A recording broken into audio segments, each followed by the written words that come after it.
नमस्कार दोस्तों। एक सब्सक्राइबर ने कहा है कि हिंदी में आप कुछ उदाहरण दे करके हमें समझाने की कोशिश करो। तो मैं आज आपको बताने की कोशिश कर रहा हूँ कि पलवन क्या है। तो पलवन के अंदर क्या कोई महत्वपूर्ण व्यक्तित्व या महत्वपूर्ण कर्तृत्व की एक पंक्ति दे दी जाती है या कोई एक आपको पंक्ति दे करके उसके भाव विस्तार के लिए कहा जाता है। अब फिर आपको विभिन्न उदाहरणों के माध्यम से है ना उस बात को सिद्ध करना पड़ता है कि हाँ ये बात सत्य है ना। जैसे कोई कहे कि पराधीन सपने हो सुख नाही, तो सपने में भी कोई व्यक्ति ये कल्पना नहीं कर सकता जो कि पराधीन हो कि वो सुखी होगा। अब इस बात को भाव विस्तार देना है। एक बार आर्यस में पूछा था कि रह सकता है वही माधो सुरक्षित जिसके पास बल है। यानी कि आज के युग के अंदर कोई व्यक्ति सिर्फ जीना चाहता है तो उसके लिए भी सुरक्षित रहना चाहता है तो उसके लिए भी क्या बल होना बहुत ज़्यादा जरूरी है। बल लड़ाई के लिए नहीं चाहिए। तो ये उदाहरणों के माध्यम से आपको बताना था, निजी जिंदगी से बताना था। भारत सरकार का 98 का पोखरण परमाणु विस्फोट जब हमने किया था तो हमारी यही नीति थी कि हम आक्रमण नहीं करेंगे, हम पहल नहीं करेंगे, हम किसी के घर में जाकर के कुछ नहीं करेंगे, लेकिन हमारे घर में आकर के कोई हम पर आक्रमण करेगा तो हम सहन नहीं करेंगे। रह सकता है माधो वही सुरक्षित जिसके पास बल है। लड़ाई के लिए बल नहीं चाहिए। बल किसके लिए चाहिए? आप सिर्फ सुरक्षित रह सके इसके लिए बल चाहिए। तो विभिन्न उदाहरणों के माध्यम से सिद्ध करना पड़ता है। तो मैंने इसको आपको बताया था पहले भी कि पलवन जो है ना, पलवन का जो भाव विस्तार, पहले तो आप उसको खोलो। कैसे? कि क्रोध पतन की पराकाष्ठा है। पतन हो जाए है ना, तो उसके लिए क्या चाहिए? तो पहले तो बताओ क्रोध क्या भाव है, फिर पतन किसे कहते हैं, और पतन की भी पराकाष्ठा। तो सिद्ध करो कि क्रोध है ना उससे बुरा कुछ भी नहीं है। अब मैं एक उदाहरण देके बताता हूं आपको कि रामधारी सिंह दिनकर की एक कविता है, बहुत ही रसविरथी। तो उसमें है कि पीसा जाता जब इक्सु दंड झरती रस की धारा अखंड, मेहंदी जब सहती है परहार बनती रलनाओं का श्रृंगार। तो एक छोटी सी, या तो पहले वाली पंक्ति ले लीजिए या पूरी पंक्ति ले लीजिए। या तो शिक्षक कह सकता है कि पीसा जाता जब इक्सु दंड झरती रस की धारा अखंड। बस ये इसका पलवन करना है। तो हमें बताना है पीसा। पहले तो पलवन लिखने से पहले उसका मूल भाव ग्रहण करो कि ये पलवन किस विषय पर है। तो ये क्या कह रहा है कि पीसा जाता जब इक्सु दंड, यानी गन्ना जब पीसा जाता है, पीसा जाता जब इक्सु दंड झरती रस की धारा अखंड, रस की अखंड धारा निकलती है। यानी कि गन्ना जब पीसा जाता है तो उससे रस की धारा निकलती है। अब ये साधारण सा भाव है, तो कभी तो ऐसा साधारण भाव नहीं चाहता। तो आपको बहुत बहुआयामी बनाना है इसको, विभिन्न उदाहरणों के माध्यम से, विभिन्न दृष्टांतों से, अति संक्षेप के अंदर अपनी बात कहनी है। तो आपको कहना है शुरुआत में ये सार्वभौमिक सत्य है। मैं आपको हमेशा कहता हूं कि जब पलवन लिखते हो तो पलवन की प्रथम पंक्ति यही होनी चाहिए कि सार्वभौमिक सत्य है, या ये देश काल की सीमाओं से परे अपवादक रूप से सत्य है। क्या सत्य है?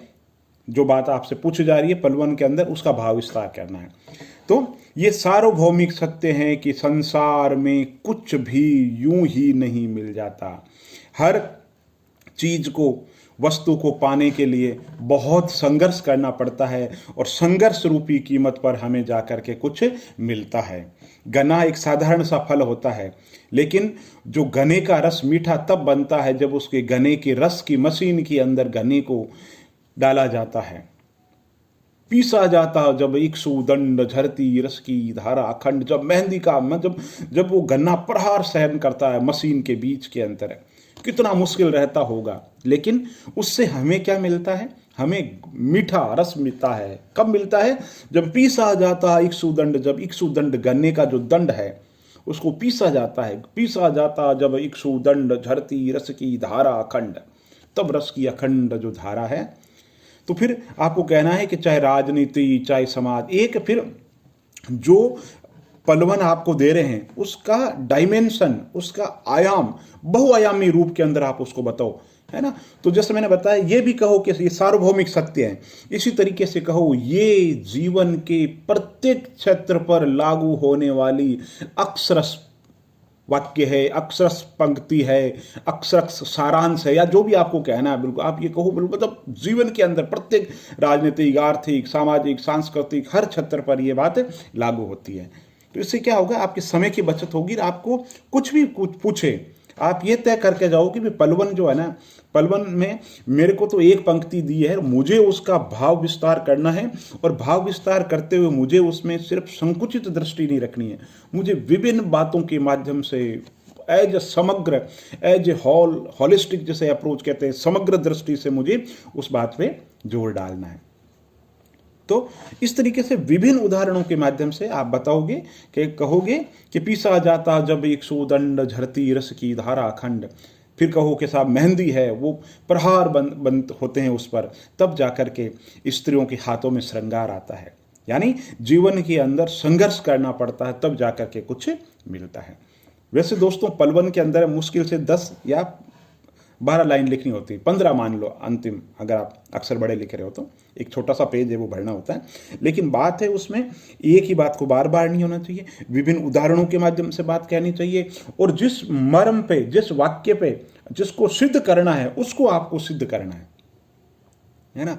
जैसा आपसे कह दे कि समय बड़ा बलवान, तो फिर आपको कहोगे ये सार्वभौमिक सत्य है कि संसार में समय से बड़ा कुछ भी नहीं है ना।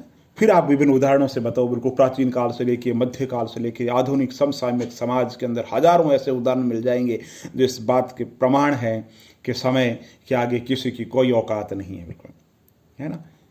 फिर संक्षेप के महाभारत वाला उदाहरण इस बात को कैसे, लेकिन कभी क्या होता है कि हम उसका रेफरेंस दे देते हैं, तो शिक्षक उस रेफरेंस में पूछना ही नहीं चाहता था। आप तो जनरल बात करो, सिर्फ जैसे ये वैसे तो समय बड़ा बलवान जो है महाभारत का प्रसंग है, काबा लूटी गोपियां वही अर्जुन वही बाण, समय बड़ा बलवान, लेकिन आपको उस रेफरेंस में सिर्फ महाभारत के संदर्भ में नहीं कहना, आपको तो सामान्य संदर्भ के अंदर विभिन्न उदाहरणों के माध्यम से बताना है कि चाहे राजनीति हो, राजनीति के अंदर बड़े बड़े केंद्रीय जो मंत्री है वो हार जाते हैं, छोटे से चुनाव के अंदर हार जाते हैं, जो बड़े बड़े उद्योगपति हैं वो गरीबी रेखा में आ जाते हैं, गरीबी रेखा वाले, इस तरीके से विभिन्न उदाहरणों के माध्यम से आपको बात को समझानी है ना।